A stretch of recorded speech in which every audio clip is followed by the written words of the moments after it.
One of the nice things about moving to the University of Rochester is that you get a basement. And the previous owner of my house created this wine cellar. And while my wife and I do drink wine, it's very occasional, and we don't have enough bottles to take up a wine cellar. So I demoed the wine rack in here and instead installed acoustic foam everywhere. And I've turned this into a podcast and YouTube and audiobook reading studio. So welcome to my home, and hopefully this becomes a nice place to interact with all of you. I'm going to continue with this excerpt from chapter 1 of my book, Introduction to Nanoengineering, sold everywhere fine textbooks are sold. I know the price point is a bit higher than a trade paperback, but what you can do is ask your institutional library to purchase it. Okay, so we're going to continue on with the relationship between nanoengineering and the other engineering disciplines. Engineering is the use of scientific principles and physical effects to solve problems. My whole life I have been interested in science fiction. I loved Star Trek and Star Wars and the magic of otherworldly devices, the transporter, warp speed, and lightsabers. Who, among reading this book, has not been inspired by sci-fi and fantasy fiction? However, it was not until I started majoring in science that I learned that science itself, the process of pure discovery for its own sake, involved much more patience and bookkeeping than I could handle. Moreover, the products of science I wanted to help create, lightsabers and the rest, would not come directly as a result of scientific discovery, but due to a closely related realm of human learning, engineering. Unlike many professional scientists and engineers, I do not make a sharp distinction between science and engineering. For example, there is no engineering without science, and you cannot do good science without engineering, without the tools, that is, created by engineering, or at least an engineering mindset. Moreover, inventing a new material or device or algorithm, i.e. engineering, only gets you so far if you don't know how it works. So to learn how your invention works, you again need science. So while there may be a dictionary difference between science and engineering, most of us working in technical research are at some level practicing both of the two fields. We pass between one frame of mind and the other without even thinking about it. In any case, engineering, just like science, comes in many different flavors with broad zones of overlap. Below, I briefly mention how nanoengineering learns from and contributes to the most common fields of engineering: materials science, materials engineering, and nanoengineering. In a way, all nanoengineering is materials science because nanoscale systems are, of course, made of materials. However, the two fields have different intellectual roots. Historically, materials science arose from metallurgy, the production of metals from oxidized minerals by smelting and subsequently casting, forging, or machining of the base metal into useful parts. In particular, how these processes lead to the internal structure that determines the properties, for example, hardness, strength, flexibility, of the finished object. So it's material science is really how the microstructure and the way in which it's processed or machined or its thermal history and so forth influences the final properties. That's really the backbone of material science, bread and butter. These structures and processes are probed with X-ray diffraction techniques, electron microscopy, and calorimetry, and other techniques. To be sure, nanoengineering uses many of the same tools. However, broadly speaking, compared to materials science, nanoengineering is often concerned with the surfaces of such structures and the properties which emerge from size confinement. Nevertheless, you will still find materials scientists doing nanoengineering and vice versa. It is not that there is no overlap, rather the center of the bullseye is somewhat different for the two fields. Hard and soft materials. One major point of divergence, however, between classical materials science and nanoengineering is how they treat soft materials, polymers, gels, biological tissue, and self-assembled structures like micelles and liposomes. Indeed, material science did not subsume the study of polymeric materials until relatively recently. Polymers, however, play a central role within nanoengineering, given the criticality of photolithography and photoresist chemistry as the central technique of manufacturing on the nanoscale. Moreover, organic molecules of the type that form micelles and lipid nanoparticles are the basic building blocks of solution-based nanotechnology. Chemical engineering and nanoengineering. When I was a student, I used to think that chemical engineering, and now I'm actually a department chair of the Department of Chemical Engineering at University of Rochester. Wonderful place. We're accepting applications this fall, whatever year this happens to be, whatever year you happen to be listening to this. So when I was a student, I used to think that chemical engineering was a synonym for chemical manufacturing. I realized much later in my academic career that while chemical engineers are employed in chemical manufacturing, the design of large-scale chemical synthetic sequences is indeed still carried out by chemists. Chemical engineers, in contrast, are concerned first and foremost with continuum properties of fluid media that may or may not have reactions going on within them. That is, how to induce a chemical change on the large scale while making it as safe and as profitable as possible. While chemical engineering has matured, the frontier of research in the field has gone from phenomena that occur on a continuum scale, i.e., where you can ignore the molecular details, to the molecular scale where you cannot. So it's gone from continuum, primarily concerned with continuum effects, to primarily concerned, or to a much greater degree, concerned with molecular effects. Chemical engineering interfaces with nanoengineering in many areas, but especially in polymer science. Not only is the manufacturing of polymers a hugely important area for chemical manufacturing, but polymers themselves are a highly important intermediate in other manufacturing processes. Fluid flow and transport. Transport phenomena, including the transport of heat and mass, are the bedrock of chemical engineering, and many of the tools used to treat these phenomena on the macroscopic scale also apply to the nanoscale. Indeed, nanoscale processes are subject to heat transfer by convection, conduction, and radiation, and more or less follow the rules of continuum fluid mechanics. One example of an effect of size confinement is the greater probability of laminar flow between adjacent layers in a microfluidic channel. Indeed, the field of microfluidics involves a suite of tools and techniques for transporting liquids and generating droplets and even nanoparticles. Often, such lab-on-a-chip type devices are used in analysis of small samples or generating particles for therapies. The lipid nanoparticles used as delivery vehicles for mRNA vaccines and chemotherapeutic agents are famous examples.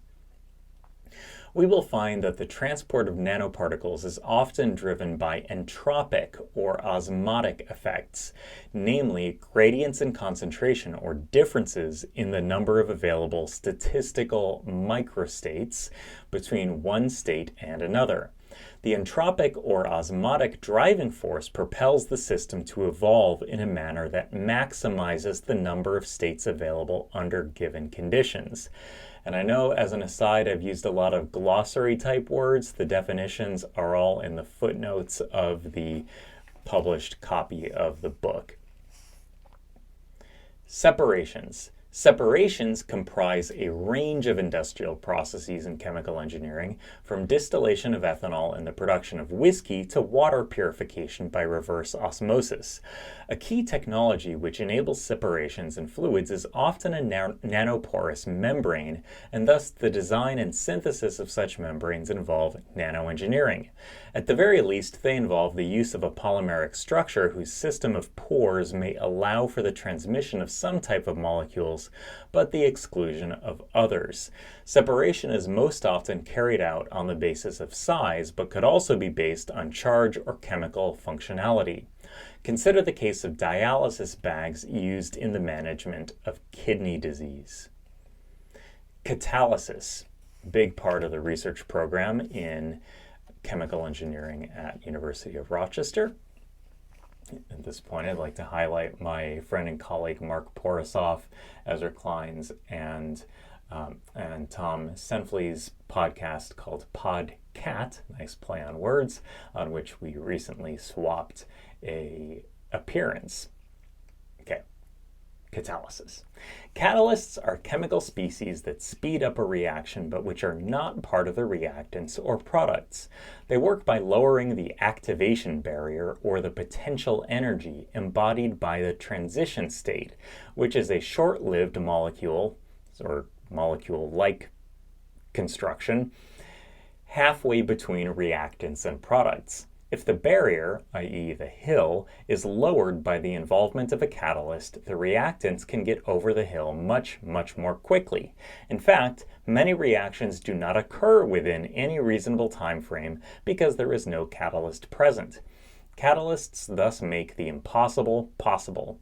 They are used ubiquitously, everywhere, in the manufacturing of chemicals, materials, and fuels. Examples of catalysts are small organic molecules, metal atoms or ions surrounded by organic ligands, biological enzymes, and surfaces. When we say surfaces, we are usually talking about the surfaces that have some kind of nanoscale features, often roughened or having pores throughout their bulk, like a type of mineral known as a zeolite. Alternatively, catalysts can exist in the particulate form. The advantage of using surfaces and particles as catalysts is that they can be easily removed from the reaction mixture and reused later, or the reactants can be removed from the catalyst surfaces. The importance of catalysts has turned them into a lucrative industry. The market for catalysts is in the tens of billions of dollars annually, while the value of chemical manufacturing enabled by catalysts is many trillions worldwide. Mechanical engineering and nanoengineering. The purview of mechanical engineering is the forces, movements, heat flow, and energy flow, usually within or between solid structures. Most of the time, classically, mechanical engineers treat such processes using continuum theories. Continuum theories ignore the atoms and molecules of which matter is made. That is, such theories lack granularity. Usually this is useful, but not always when you're talking about nanoscale phenomena. Classically, for most systems obeying Newton's laws of motion, atoms, electrons, and molecules can be ignored. However, as the frontiers of mechanical engineering have touched on kinetics, heat flow, kinematics, and forces in more sophisticated, modern systems, it has become impossible to ignore molecular effects. A good example is the theory surrounding microelectromechanical systems, or MEMS. In such systems, the effects of size confinement are ever present. Moreover, it is not uncommon to find mechanical engineers at work on explicitly the nanoscale domain. Indeed, one does not even need to consider the existence of atoms and molecules to arrive at one of the most prevalent or striking consequences of size confinement, that is, scaling laws. Scaling laws. Some of the most important consequences that result from shrinking the dimensions of materials comes not from any quantum phenomenon, but simply from math. That is, scaling laws. Scaling laws refer to the fact that certain dimensions or aspects of a block of material become larger or smaller relative to the others as the system shrinks. For example, consider the ratio of surface area to volume of a sphere. The volume of a sphere is V equals 4/3 pi r cubed, which scales with the cube of the radius. Its surface area, A subsurface, equals 4 pi r squared, and that thus scales with the square of the radius. Thus, as a sphere shrinks, the surface area shrinks less slowly than does the volume. The sphere's area shrinks less slowly than does the volume. To put it differently, the surface area scales with volume in proportion to 1 over r, where r is the radius. Small r values give you a big surface area relative to volume. Scaling laws such as the relationship between the surface area and volume are true whether we are talking about objects the size of planets or of tennis balls, but the physical effects of downscaling do not really become profound until you reach the sizes of micrometers, microns, and less. One example from the field of nanomedicine is the concept of burst release. Consider the problem of encapsulating drug molecules inside a spherical nanoparticle. The maximum achievable loading will depend on the interior volume of the nanoparticle along with the drug's solubility. However, given the strength of van der Waals forces on the small scale, you can expect some fraction of the drug molecules to stick to the surface of the nanoparticles. These molecules will be the first to escape back into the bloodstream as soon as the nanoparticles are injected. The smaller the nanoparticles, the greater the surface area compared to the volume, and thus the greater proportion of drug molecules would be released in a burst mechanism. Therefore, one must carefully engineer the nanoparticle system such that the appropriate amount of drug is released at the appropriate time. You can see this in 2 dimensions in my beautiful drawing here, where with a big sphere, you get a relatively large amount of stuff in the inside, but with a smaller one, you have about the same number of things on the outside as in the inside. Scaling effects occur whenever you shrink an object, whether or not you consider the atomic structure of the material specimen. However, the existence of atoms and molecules, I'm a little out of focus here. Get this back in focus.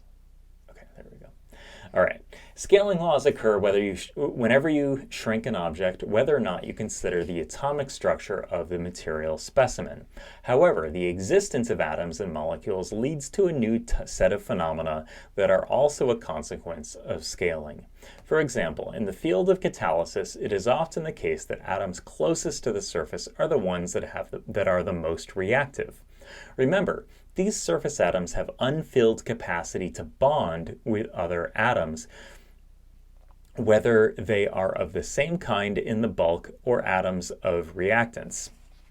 Moreover, the smaller the catalytic particle gets, considering the particle as a whole or as bumps on a catalytic surface, the more atoms we have at the surfaces and edges, the more effective the catalytic process. All of this is to say, as an aside, that the chemical reactivity of a bulk atom is different from the chemical reactivity of the surface atom. The surface atom is almost always more chemically reactive, which has a big role to play in catalysis.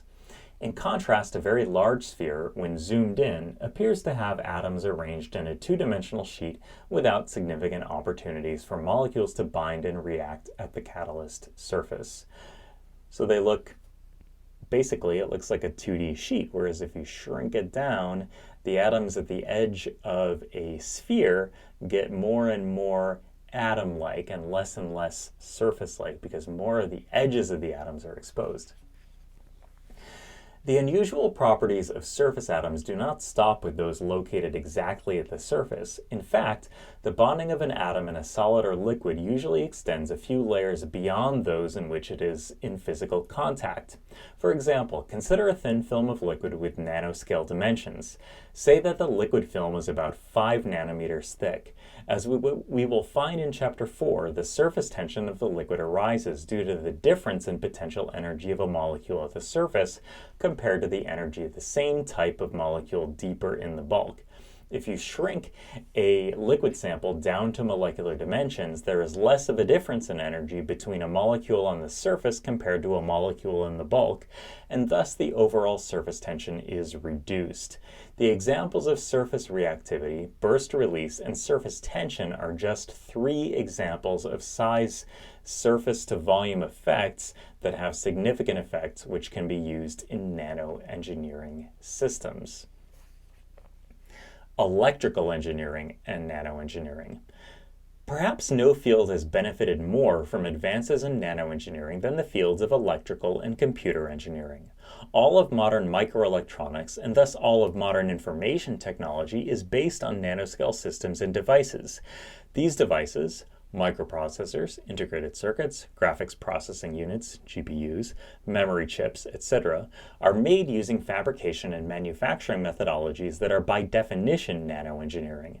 For example, every integrated circuit in the phone or laptop on which you may be reading the e-version of this book, or watching or listening to my read version of this book, was made by a process called photolithography.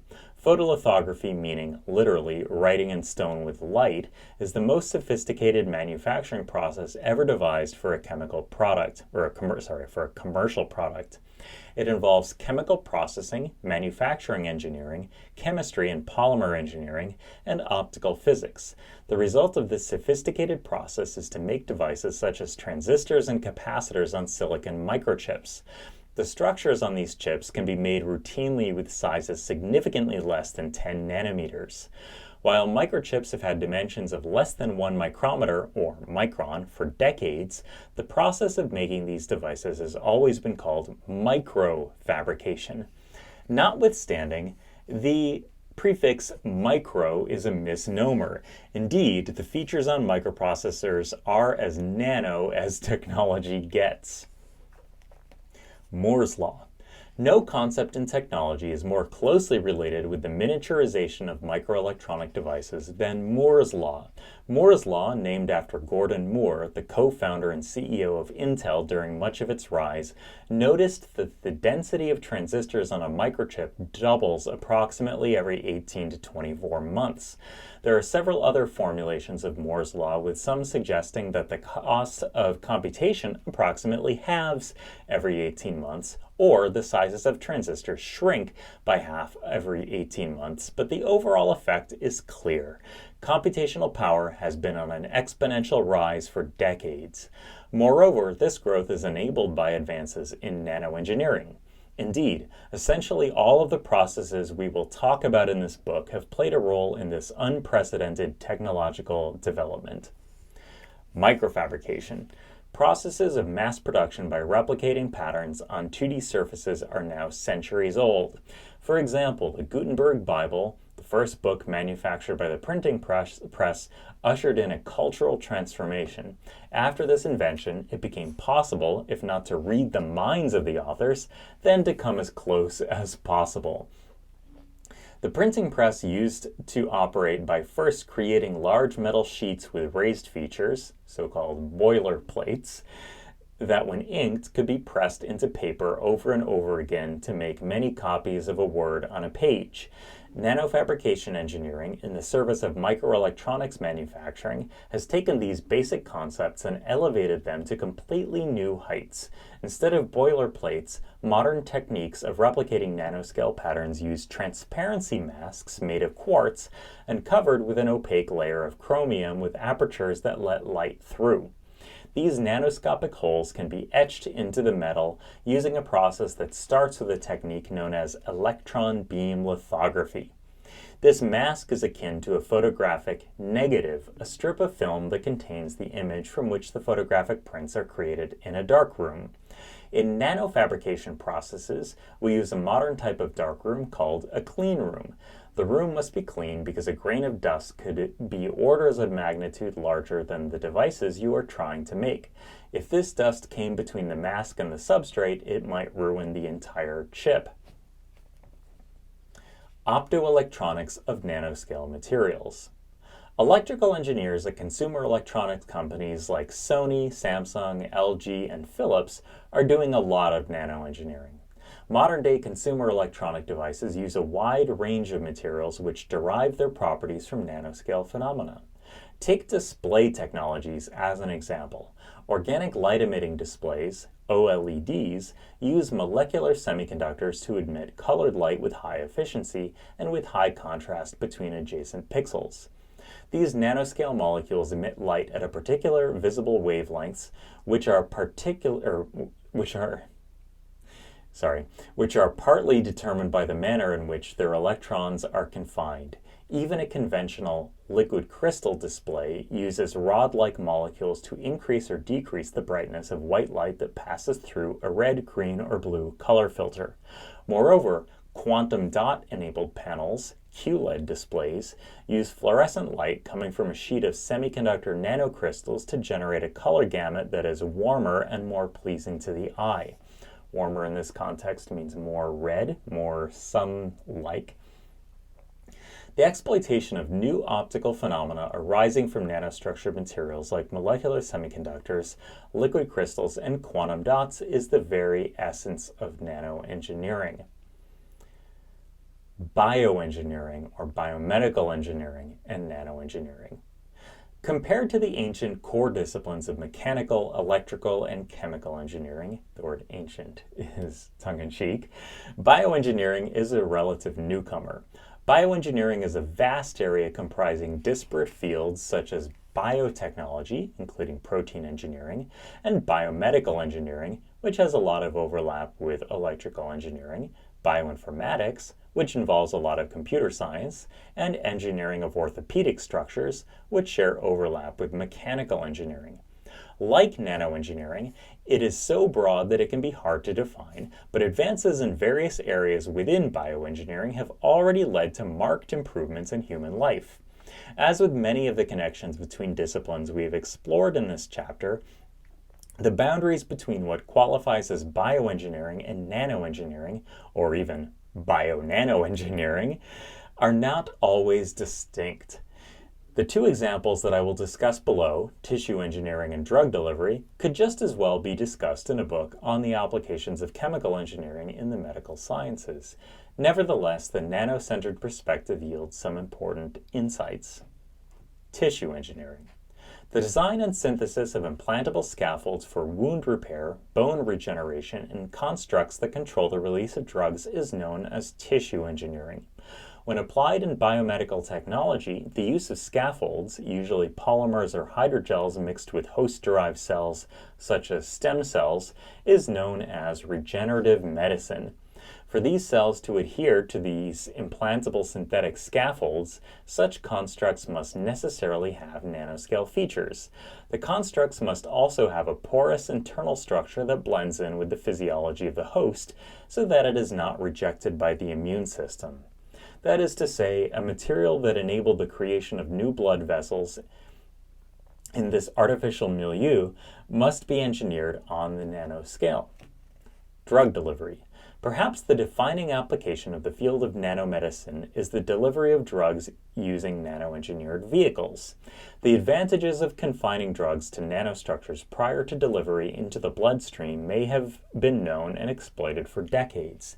There are many reasons for this.